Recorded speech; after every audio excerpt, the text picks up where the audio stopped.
Okay mga ka-dreamers, ito po yung ginagawa natin. Akit po tayo saglit at ipapakita ko sa inyo habang naka-break po kami. Ito po yung scissor lift na ginagamit namin. And then kanina dito kami dumaan kasi sarado pa po yung pinto, nakakulong po ito sa loob. Akit po tayo, titingnan po natin ang taas.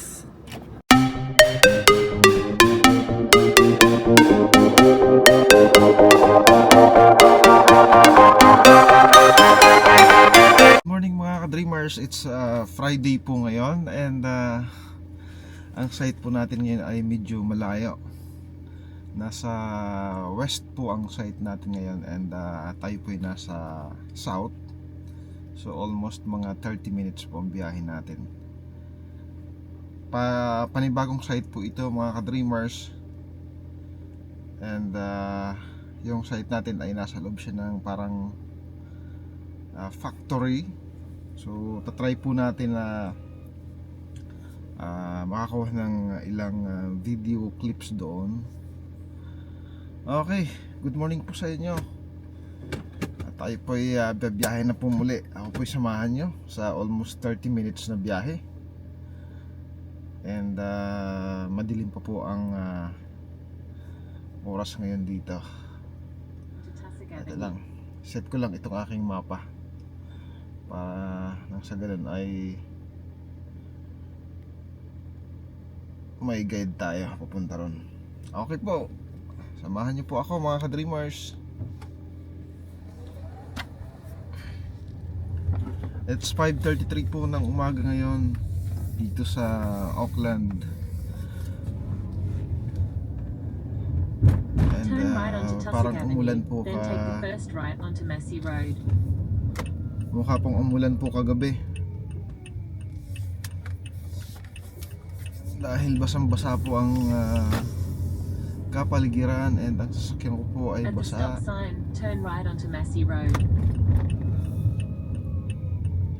Madilim pa rin po ang umaga. Ayan. Okay, safe na. Friday po ngayon. Friday mga ka-dreamers. Magandang araw po sa inyong lahat. Good morning sa amin dito sa New Zealand.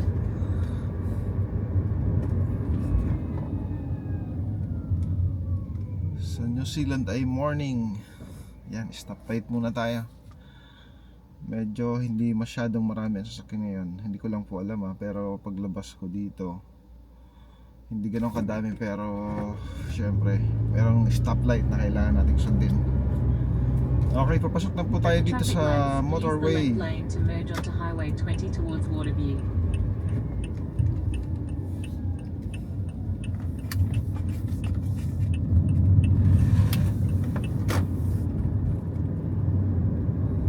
Papasok na po tayo dito sa motorway. Marami pa rin pala, marami pa rin malalaking truck. Oh my God.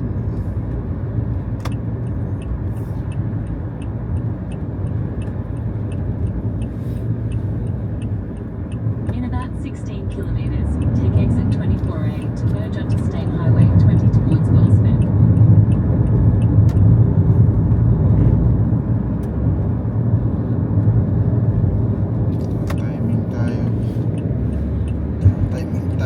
Sa fast lane, malaking truck yung nasusundan natin. Magandang umaga mga ka-dreamers sa ating mga subscriber and viewer po, especially dyan po sa Pilipinas, from Luzon, Visayas and Mindanao. Magandang araw po sa inyo. I know nagabi na po dyan, so good evening po sa inyo dyan. And gusto ko pong shout out ang ating subscriber, si Sir Edward. Ganun din po kay Martinic, kay Purple and Gold, kay Bro Julius, kay Pinboy and kay Sir Verns. Magandang araw sa inyo, magandang umaga dito sa amin, dito sa New Zealand. Eto, biyahe na naman po tayo. Biyahe, biyahe, biyahe, araw-araw. Araw-araw po tayong nabiyahe. Ito, ang laki ng truck natin na susundan.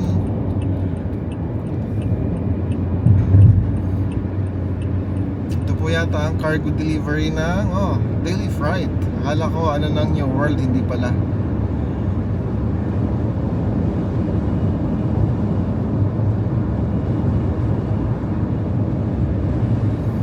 Sir Edward, magandang umaga po sa inyo. Dito po tayo ngayon sa Henderson, ang ating site, 29 Killing Road, Henderson. Ito po ang site natin ngayon. Malapit po ito doon sa dati kong tinitirhan 1 year ago. Diyan po ako sa Henderson nakatira.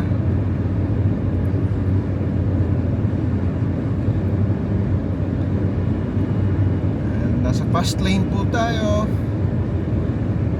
Kaso may nakatutok pa rin sa likod ko.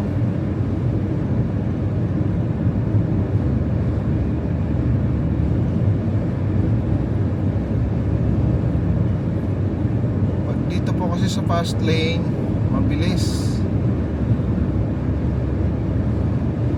Mabilis po. So nananakbo tayo ng 110, 115. At least umano siya, lumaylo siya. Hindi niya siguro na sobrang speed niya na.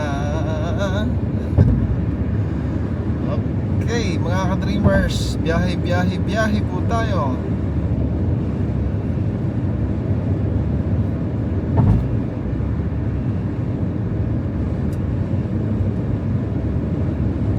Ang walang kamatayang biyahe, di ba?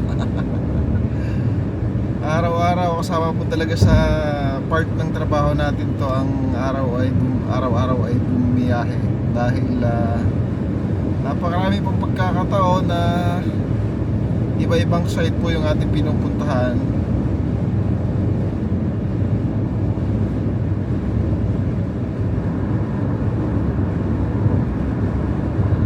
So okay lang po ito, kaya lang minsan medyo nakakapagod din syempre, di ba? Lalo pag malalayo yung binabiyahe, malalayo yung dinadrive natin.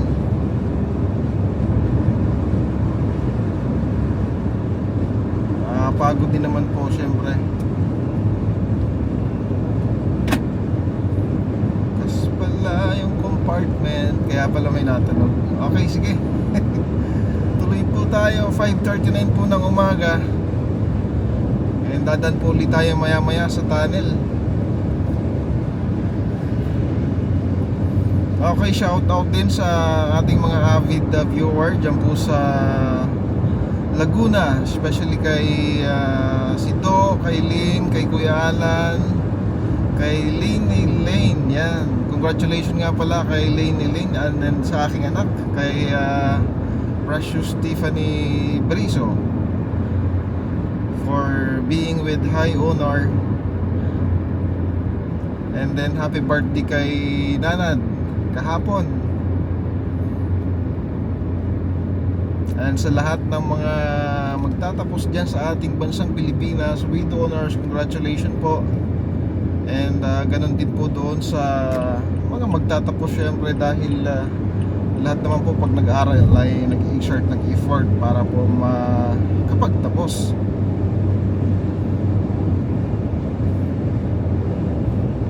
I understand kung gaano kahirap mag-aral, pero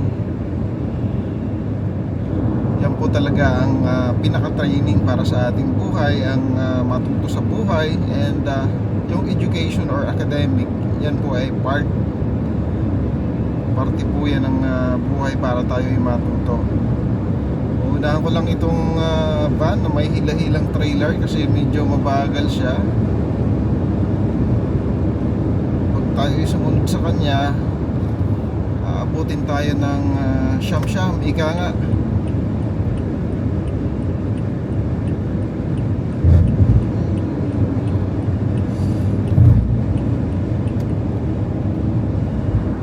Yan, mga ka-dreamers, malapit na po tayong dumaan dito sa tunnel.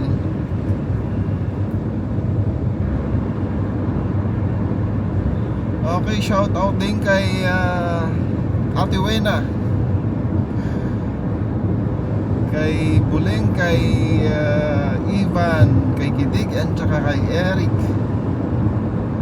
Shout out sa inyo, and ganoon din sa kanilang mga anak, kay Patis, sa kanyang baby boy, and syempre ganoon din kay Ate Hana, yan, and kay Marian, kay Tatoy, kay Alicia, and kay Lima. Magandang araw sa inyo. Hope na nasa mabuti kayong kalagayan at malayo sa anumang kapahamakan sa buhay. Ito, liliban na tayo ng lane, and medyo ano na ron, kailangan nating magbawas ng speed dahil papasok na po tayo sa tunnel. Malayo pa lang ay may nakalagay ng 80 kph doon sa kanilang digital speedometer sa kalsada. So kailangan nating sumunod para hindi tayo matikita ng overspeeding. Ito yung famous na tulay dito.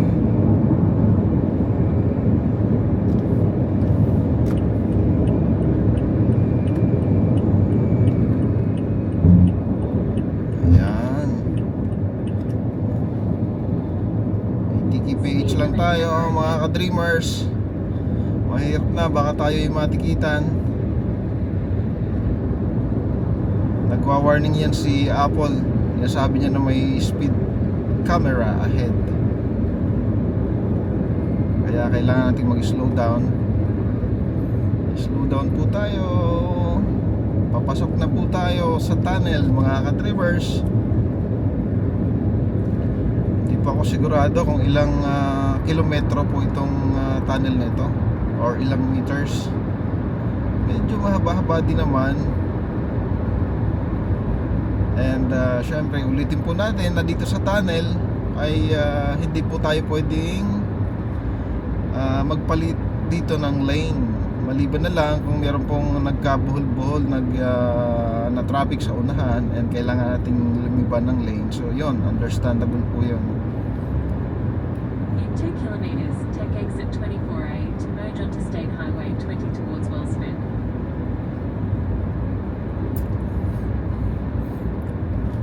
Ang ating project na pupuntahan ngayon ay isang parang warehouse na ginagawa, or replacement po siya ng roof.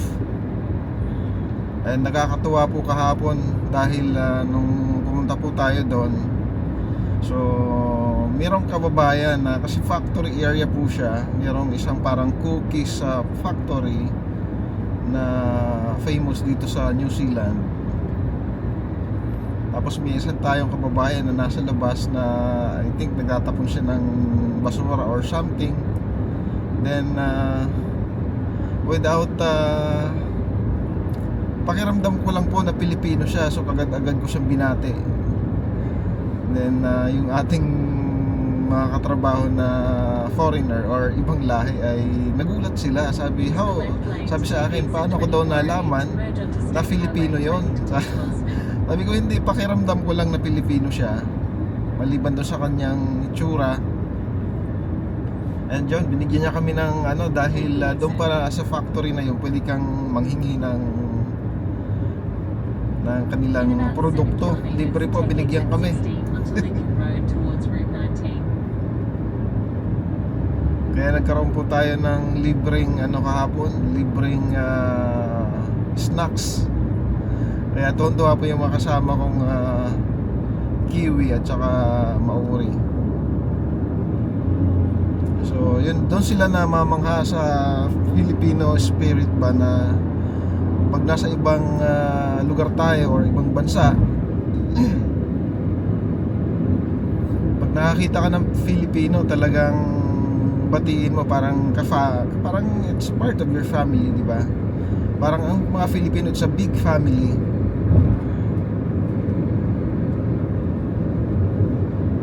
So yung tinatawag na pakikipagkapwa tao, yun po ang wala sila. So tayo meron po noon. Yun ang uniqueness siguro ng ating bansang Pilipinas, or ng ating lahing Pilipino.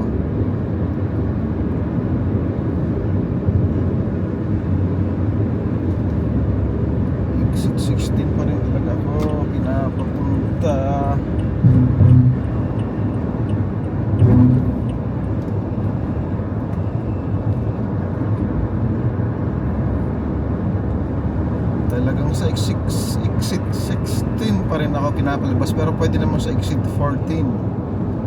Di bale. Medyo malayo po kasi pag exit 16 pa eh, pero exit 14 pwede naman, malapit na po kasi sa site yung ano, pagka exit 14 tayo nag-exit.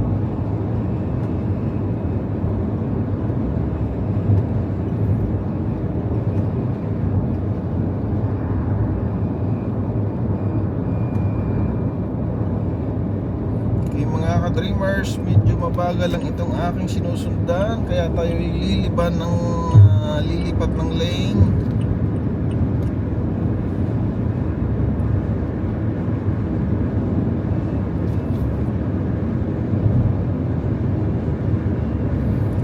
It's a wet Friday po ngayon. Hope na hindi po umulan mamaya.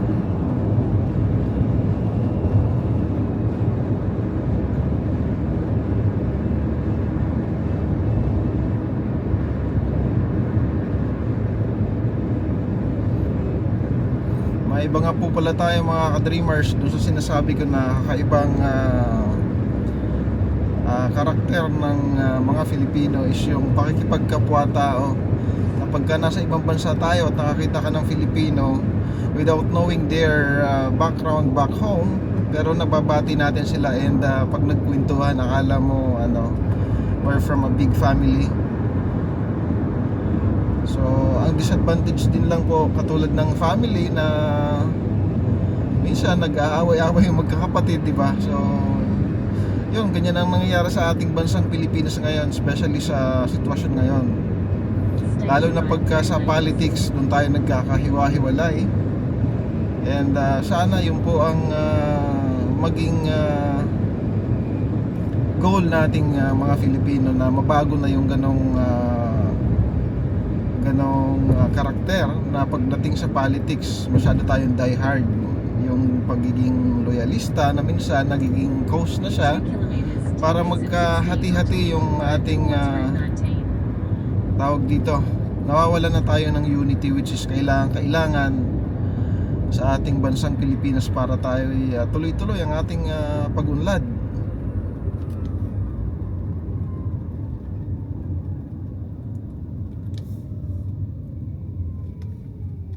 Okay, dito na po tayo. Exit na po tayo sa exit In about 3 14. kilometers, turn right onto Great North Road. Ang aking dinaanan.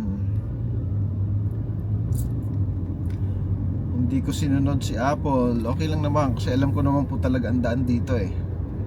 Kaya wala pong problema.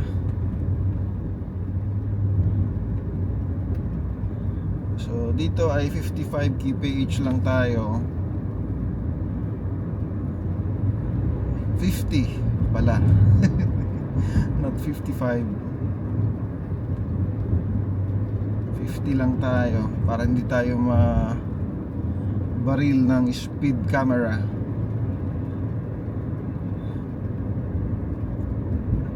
Dito po kasi sa bansang New Zealand, maliban po dun sa mga speed camera na matitikitan ka without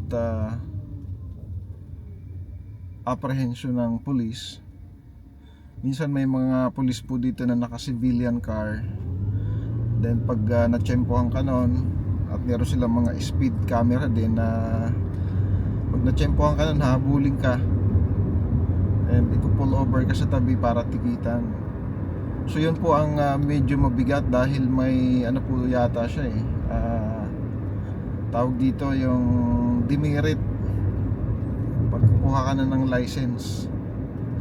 Hindi ko alam kung paano nag-work yung demerit nila. Pwedeng siguro minus points, pero ganun po dito. Tsaka parang mas malaki yata yung ticket price pagka ikaw ay na-apprehend ng police compare doon po sa ikay nabaril lamang ng naka-station na speed camera. Pero dito naman po ay mabilis ang payment kasi online pwede mo pong gawin ang pagbabayad. Hindi mo na kailangan pumunta sa transport department nila para magbayad. So online pwede mo nang gawin. Kaya lang medyo mabigat. Can you imagine yung 100 NC dollar, 80, di ba? 80 NC dollar. Yun ang pinakamababang ticket yata sa speed violation.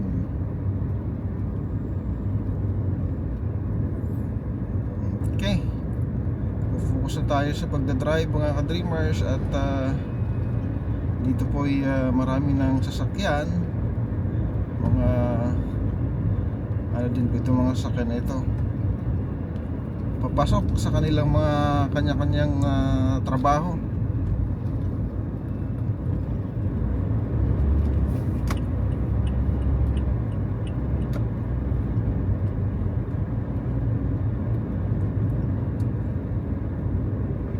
Umulan nga po kagabi at basang-basa po ang ating kapaligiran. And kahit na po yung ating sasakyan ay basa po kanina.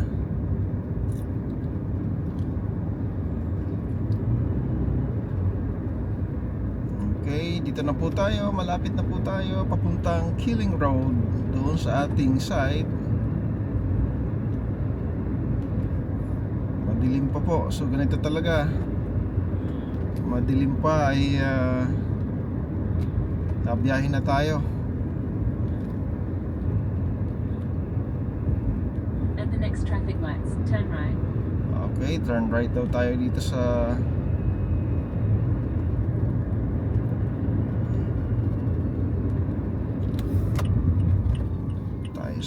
roundabout.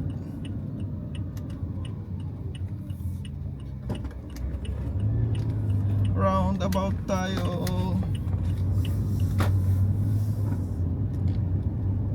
Proceed to the route. Proceed to the road. Proceed to the route. Proceed to the road ka. Dito nga ang daan ko. Proceed to the route. Punta akong Killing Road. Ano ba? Proceed to the route. Proceed to the route.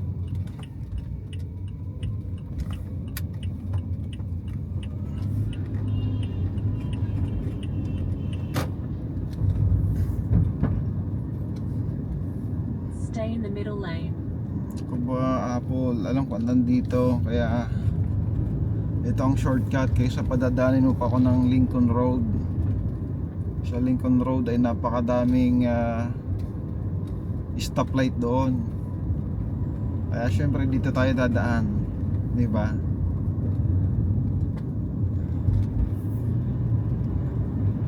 Dito tayo dadaan. In 1 kilometer, turn right onto di Keeling ba? Road. Sabi ko sa iyo eh. Alam ko ang shortcut dito, kaya turo mo ako dun sa exit 16. Napakalayo noon. And marami akong dadaan ng mga stoplight doon. Di ba? Apo. Ano ka ba? Ayan, at abutin tayo ng stoplight.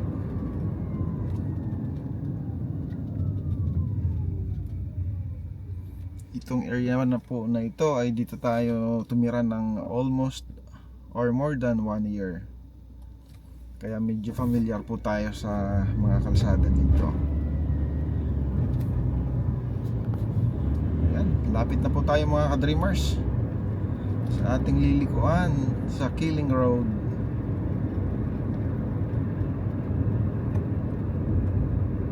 Oras po ay 5:55 ng umaga.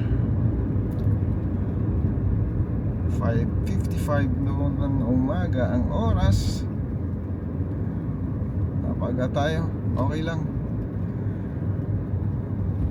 So, syempre siguro mamaya baka Turn right onto Keeling Road, then turn idli pa right. tayo ng mga isang oras.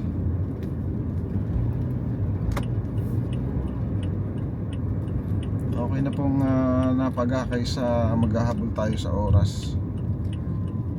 Di ba? Okay na po yun. Napaga tayo.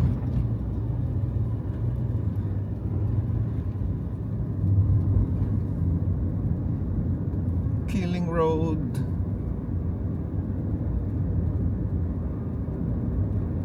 Dito na tayo mga ka-dreamers. Diyan ang office Turn right, natin. then arrive at your destination. Turn right and arrive at your destination.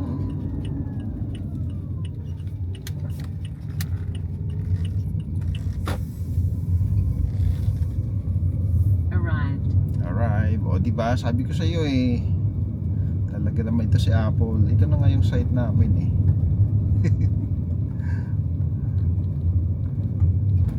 Okay mga ka-dreamers. Hanggang dito na lang muna ako and mamaya po tatry ko po na kumuha ng video doon sa ating ginagawa. Ang area pong ito ay parang industrial area pero hindi po siya ganun kahigpit, hindi po siya ganun ka-stricto.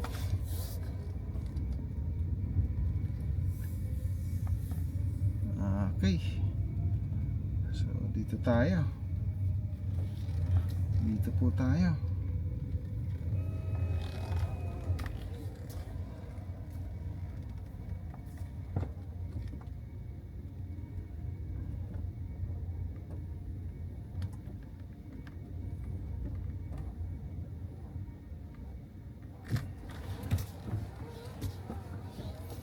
Dito po tayo. Okay mga ka-dreamers, ito po yung site natin. Dito tayo gumagawa ngayon. Parang factory area siya, industrial area. So ito po yung building na nire-roof natin. At saka yan, ito po mga kasama natin. Ito po ay parang factory ng cookie. Higgins. Famous po ito dito sa New Zealand. Yan, dito po yung ginagawa natin sa taas dyan.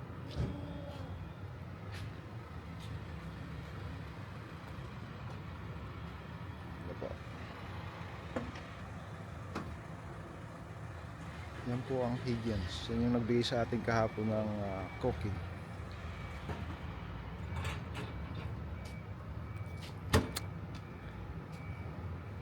Mr. Stewart, say hi to my vlog. Good morning. Good morning. Where's Patty? Well, he's at home today. Ah, yeah. So three of it's us just the only. three of us. Ah, nice. A little bit wet this morning. Yeah. Why? What happened to Patty?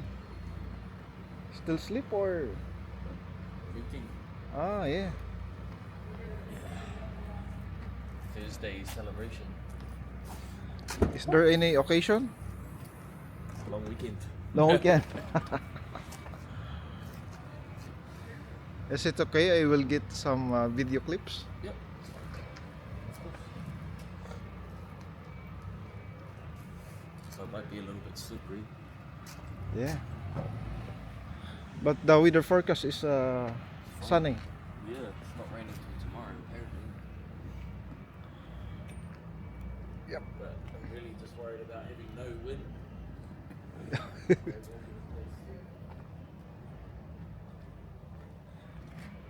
Alright. Yan po ang site natin. Industrial Park or Industrial Zone.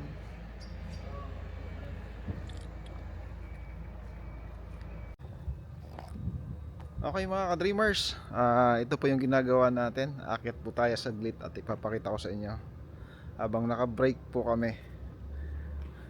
Ito po yung scissor lift na ginagamit namin. And then kanina dito kami dumaan kasi sarado pa po yung pinto, nakakulong po ito sa loob. Akit po tayo, titingnan po natin ang taas.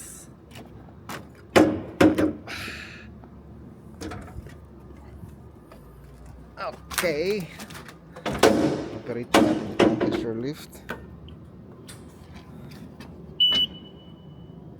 Papas po. Okay, Akit po tayo.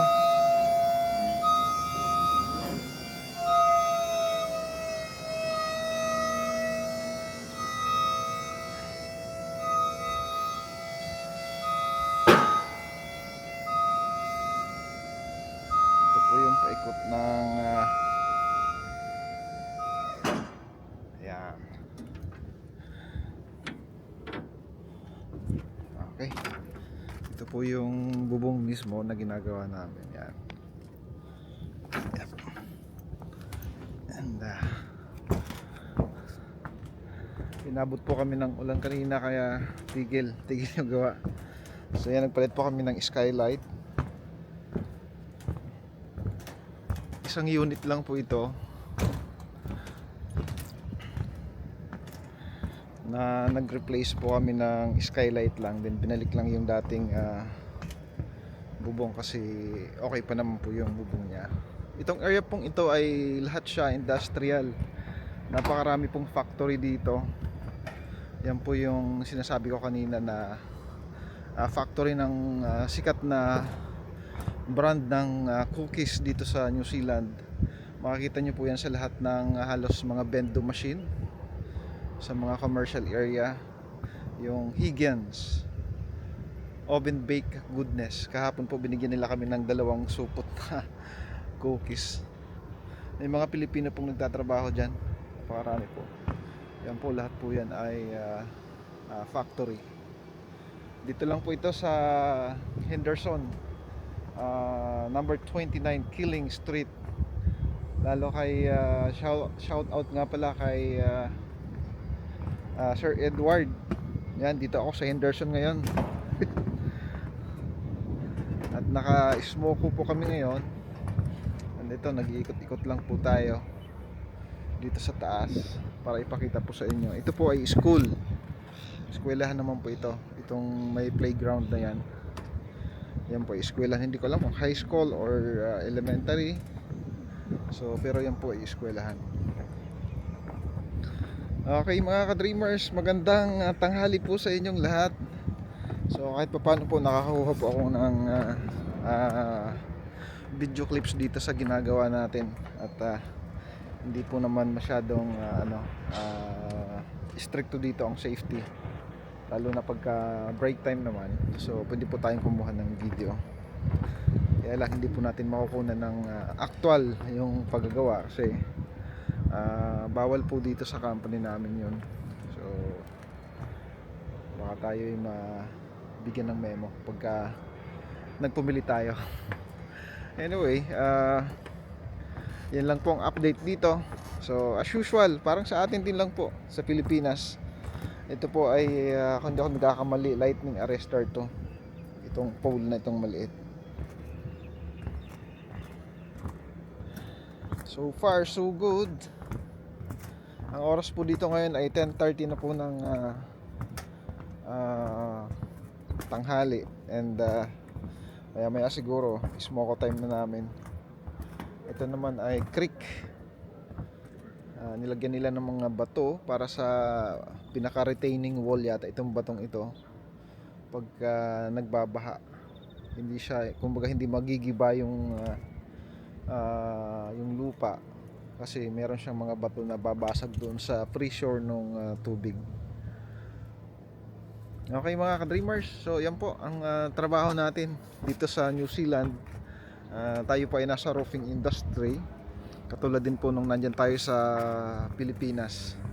Matagal po tayong nagtrabaho sa roofing industry dyan sa atin sa Pilipinas. I think ang experience dyan ay 8 years sa company. Then I think 4 years akong nangontrata. Then yun po yung naging pinaka ticket ko para makapunta po dito sa New Zealand. Okay, so for now yan na po muna ang update, and mamaya po pag uwi ko update ko po uli kayo. Tayo po ay nagbi-video kaninang umaga nung papunta rito, and pauwi po mamaya pagka lalo hindi naman po masyadong mainit mamaya. Ito nga pala yung ginagamit naming skylight, fiberglass po ito, fiberglass. So, nagtataka lang ako dito kasi wala pa sila dito ng thermoplastic na dyan sa atin ay pang alternate sa skylight. Ito po kasing fiberglass skylight, 3 to 5 years nagiging ganito na po siya. So parang nagiging brittle na siya, madumi na, so hindi na masyadong translucent. And aside from that, napakadelikado pong maapakan ito. Pag napakan mo ito at walang matibay na wire mo sa ilalim, diretso ka po sa ilalim, mahuhulog ka po. So actually nagtatanong ako dito sa kanila kung meron na dito ng thermoplastic katulad nung doon sa previous company na pinagtrabahuhan ko. Affiliate company po namin yung IMAC Skylight. Diyan po ang planta sa Cavite. So mas matibay po yun kumpara dito sa fiberglass skylight. Tsaka yun po, kung tumatagal po yung yero ng 20 years, humahabol din po yun. Magti 20 years din po yung IMAC Skylight na yun. Meron pong solid color yon na thermoplastic at saka yung translucent na tinatawag. So parehas na parehas lang po ang effect noon kung lightning po ang problema sa loob ng structure. Pero ang pagkakaiba lang noon dito sa fiberglass skylight dahil mas matibay po yung thermoplastic na skylight na yon. Okay po mga ka-dreamers. So for now, yan po muna ang update ko sa inyo. So kahit pa paano napakita ko sa inyo kung ano po talaga yung work natin dito sa New Zealand. And ito po, nasa roofing industry po tayo. Okay, ismo ko na po yata namin. Salamat po.